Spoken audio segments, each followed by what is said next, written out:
केंद्रीय मंत्री किरण रिजिजू ने जम्मू कश्मीर राज्य का दर्जा बहाल करने के मुद्दे पर कहा कि प्रधानमंत्री नरेंद्र मोदी और गृह मंत्री अमित शाह इस पर स्पष्ट कर चुके हैं कि उचित समय आने पर दर्जा बहाल कर दिया जाएगा। रिजिजू ने इसके लिए कोई समय सीमा बताने से इनकार किया। संसदीय कार्य और अल्पसंख्यक मामलों के मंत्री रिजिजू शनिवार को श्रीनगर में पत्रकारों से रूबरू थे। राजौरी के पठानमोड़ा वार्ड नंबर 13 में शनिवार को शॉर्ट सर्किट से लगी आग में एक घर का सारा सामान जलकर राख हो गया।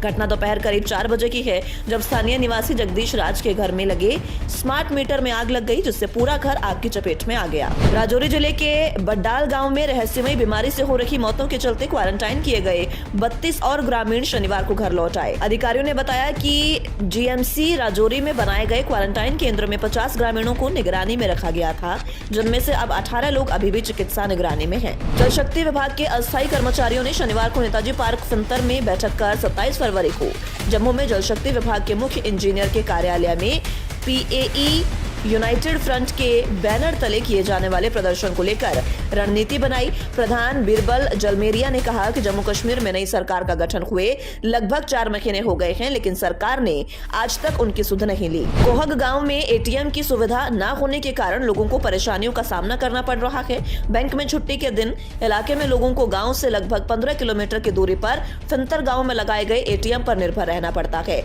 या फिर गाँव से 13 किलोमीटर दूरी गुड्डा कल्याण गांव में लगे एटीएम पर जाना पड़ता है।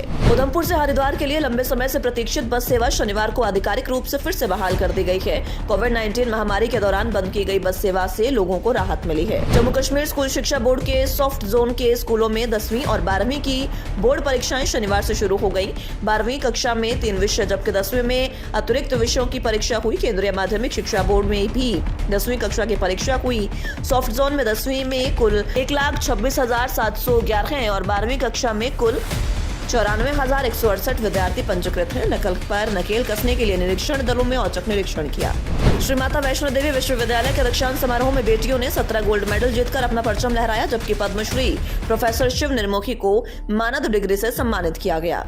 केंद्रीय संसदीय कार्य और अल्पसंख्यक मामलों के मंत्री किरण रिजिजू ने शनिवार को हजरतबल दरगाह का दौरा कर विकास कार्यों का जायजा लिया। जम्मू कश्मीर वक्फ बोर्ड के अध्यक्ष डॉक्टर सैयद दरखशा अंदराबी भी मौजूद रही। रिजिजू ने हजरतबल और अन्य दरगाहों पर वक्फ बोर्ड की ओर से किए गए विकास कार्यों की सराहना की। कहा कि जम्मू कश्मीर वक्फ बोर्ड को मजबूत करने के लिए कदम उठाएंगे। भारतीय सेना के मुताबिक भारी क्षमता वाले हथियारों की गोलीबारी का कोई आदान प्रदान नहीं हुआ है। नियंत्रण रेखा पर छोटी मोटी घटनाएं अभूतपूर्व नहीं है। पाकिस्तानी सेना के समक्ष उचित स्तर पर चिंता व्यक्त की गई है। स्थिति बनी हुई है और कड़ी निगरानी की जा रही है। भारतीय सेना उच्च सतर्कता बरत रही है और नियंत्रण रेखा पर अपना दबदबा बनाए हुए है।